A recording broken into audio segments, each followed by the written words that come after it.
सबसे पहले दोस्तों आप सभी को जश्न आज़ादी की ढेरों सारी शुभकामनाएं, ढेरों सारी बधाई। देश को आज़ाद हुए 79 ईयर्स कंप्लीट हो गया है।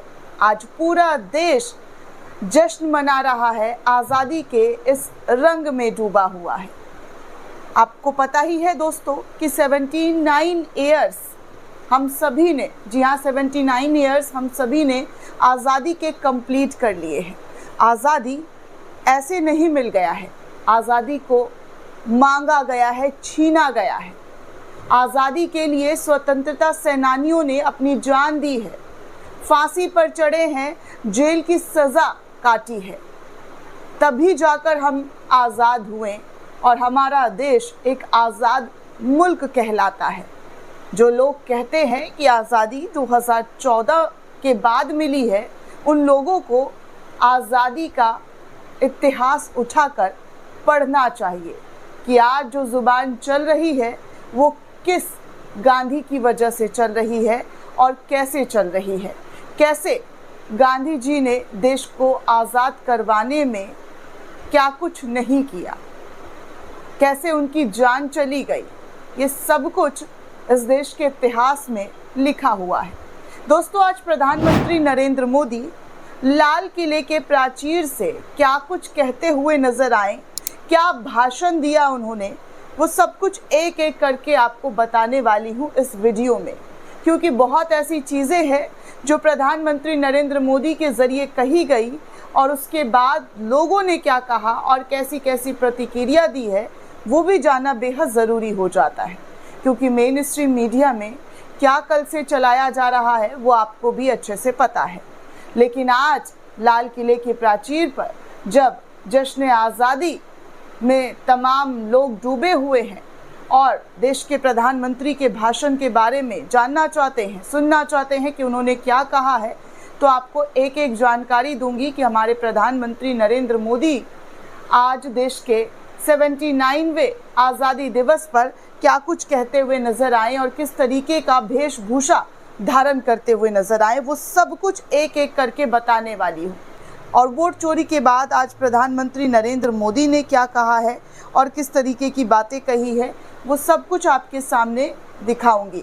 तो देखिए दोस्तों, प्रधानमंत्री नरेंद्र मोदी भाषण दे रहे थे और उनके भाषण का कुछ कुछ अंश जो है अब सामने आने लगा है, क्योंकि जिस तरीके की बातें उनके ज़रिए कही जा रही थी उसको लेकर देशवासियों की निगाहें उन पर टिकी थी कि क्या कुछ कहने वाले हैं और किस तरीके की बातें करने वाले हैं। स्पेशली राहुल गांधी की सवालों का और आरोपों का क्या जवाब देने वाले हैं। तो देखिए, एक वरिष्ठ पत्रकार है डॉक्टर मुकेश कुमार, उनके ज़रिए नरेंद्र मोदी जी की वीडियो शेयर की गई और लिखा गया कि लाल किले के प्राचीर पर एक थका और मजबूर प्रधानमंत्री था। बैसाखियों पर टिकी सरकार वाला ही नहीं, अंतर्राष्ट्रीय स्तर पर पिटा और घरेलू स्तर पर साख गवा चुका प्रधानमंत्री। ऑपरेशन सिंदूर की सफलता साबित करने के लिए गले का जोर लगाता, मगर अपनी कमजोरियों को छिपाने के लिए बातें बनाता प्रधानमंत्री। नौजवानों और किसानों को बरगलाता, त्रस्त परेशान व्यापारियों को झुंझुना पकड़ाता प्रधानमंत्री। फैक्ट चेक अभी बाकी है, दावों की पोल भी अभी खुलेगी। इस तरीके की बातें जो हैं इनके ज़रिए कही गई है। आगे देखिए, एक और तस्वीर शेयर की गई है इन्हीं पत्रकार के ज़रिए, डॉक्टर मुकेश कुमार के ज़रिए, और लिखा गया, अच्छा है कि संविधान को प्रकाश स्तंभ बता रहे हैं। दरअसल विपक्ष का दबाव लाल किले से बोलने के लिए मजबूर कर रहा है। लेकिन इसी भाषण में उन्होंने उस संगठन की दिल खोल कर तारीफ की है जिसके एजेंडे ने ही संविधान को बदलना चाहा है। ये विरोधाभास नहीं, दोहरापन है, कथनी और करनी में फ़र्क है। इस तरीके की बातें जो है डॉक्टर मुकेश कुमार के ज़रिए कही जा रही है। उनके ज़रिए लगातार प्रधानमंत्री नरेंद्र मोदी के भाषण को निशाना बनाया जा रहा है। आगे देखिए, प्रधानमंत्री नरेंद्र मोदी जो है ये कह रहे हैं जीएसटी के बारे में कि आतंक को आखिर स्वीकार करना पड़ा। जी हाँ, गब्बर सिंह टैक्स के आतंक को आखिर नरेंद्र मोदी जी को स्वीकार करना पड़ा, क्योंकि मोदी जी कह रहे हैं दिवाली पर कुछ स्पेशल देने वाले हैं, शायद जीएसटी ख़त्म करके। जी हाँ, 8 साल पहले व्यापारियों को त्रस्त कर रखा था, अब समझ में आया कि क्या ज़्यादतियाँ हुई हैं। अगर बहुमत मिला होता तो ये गलती भी ना स्वीकार की गई होती, जो आज जीएसटी को लेकर गलतियां जो हैं मोदी जी के ज़रिए स्वीकार किया जा रहा है। तो इस तरीके की तमाम बातें जो हैं प्रधानमंत्री नरेंद्र मोदी के ज़रिए लाल किले से कही जा रही है।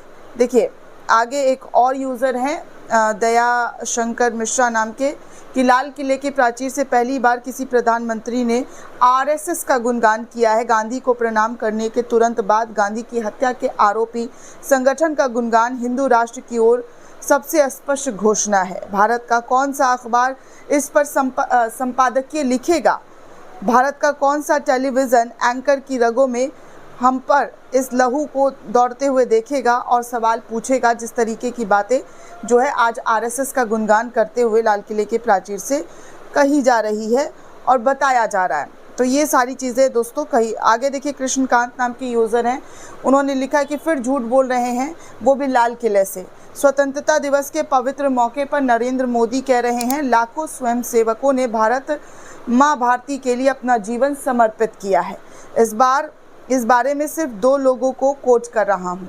सावरकर संघ के स्वयंसेवक के समाधि लेख में लिखा होगा, वहाँ जन्मा संघ में गया और बिना कुछ किए धरे मर गया। दिग्गज पत्रकार प्रकाश जोशी, कितने स्वयंसेवक अंग्रेज़ों की गोलियों से मरे और कितने फांसी पर झूल गए। हिंदुत्ववादियों के हाथ से एक निहत्था अहिंसक गांधी ही मारा गया था। इस तरीके की बातें कृष्णकांत के ज़रिए जो है कही जा रही है, पत्रकार का नाम कोट करते हुए। तो ये सारी चीज़ें जो है दोस्तों प्रधानमंत्री नरेंद्र मोदी को लेकर कही जा रही है। और सबसे बड़ी बात दोस्तों कि जो चीज़ें दिखाई दी जा रही है और जो बातें मोदी जी के ज़रिए कही जा रही है, उसको लेकर कई लोगों का दावा किया जा रहा है कि देखिए ये जो मोदी जी के ज़रिए बोला जा रहा है वो झूठ बोला जा रहा है और पहली बार कोई प्रधानमंत्री आरएसएस के योगदान की बात कर रहा है, जो कि पूरा देश जानता है कि आरएसएस का योगदान आज़ादी में क्या है और क्या नहीं है। दोस्तों आपको बता दूं कि पीएम मोदी आज स्वतंत्रता दिवस के मौके पर लाल किले के प्राचीर से 12वीं बार तिरंगा फहराते हुए नजर आए। इस दौरान उन्होंने अब तक का सबसे लंबा भाषण दिया है। 103 मिनट के भाषण की शुरुआत ऑपरेशन सिंदूर से की गई। इस पर 13 मिनट से ज़्यादा बोले। इसके बाद उन्होंने आतंकवाद, सिंधु जल समझौता, आत्मनिर्भरता, मेड इन इंडिया, नक्सलवाद और अवैध घुसपैठियों पर अपनी बात जो है वो रखते हुए नजर आए। तो इस तरीके की चीज़ें जो है दोस्तों आज देखने सुनने को मिली, जिसके बाद हर कोई यही कह रहा है कि जो भाषण दिया गया है वो सिर्फ और सिर्फ थकान से भरा है। इसमें कोई ऐसी चीज़ें दिखाई नहीं दी जिससे देश उत्साह हो, देशवासियों के लिए कोई ऐसा संदेश, कोई ऐसा मैसेज हो जिससे वो खुश हो सके। दोस्तों इस पूरे रिपोर्ट को लेकर आप क्या सोचते हैं, आपकी क्या प्रतिक्रिया है, हमें कमेंट करके ज़रूर बताइएगा। साथ ही साथ चैनल को ज़्यादा से ज़्यादा लाइक, शेयर और सब्सक्राइब करना बिल्कुल भी ना भूलें। शुक्रिया दोस्तों।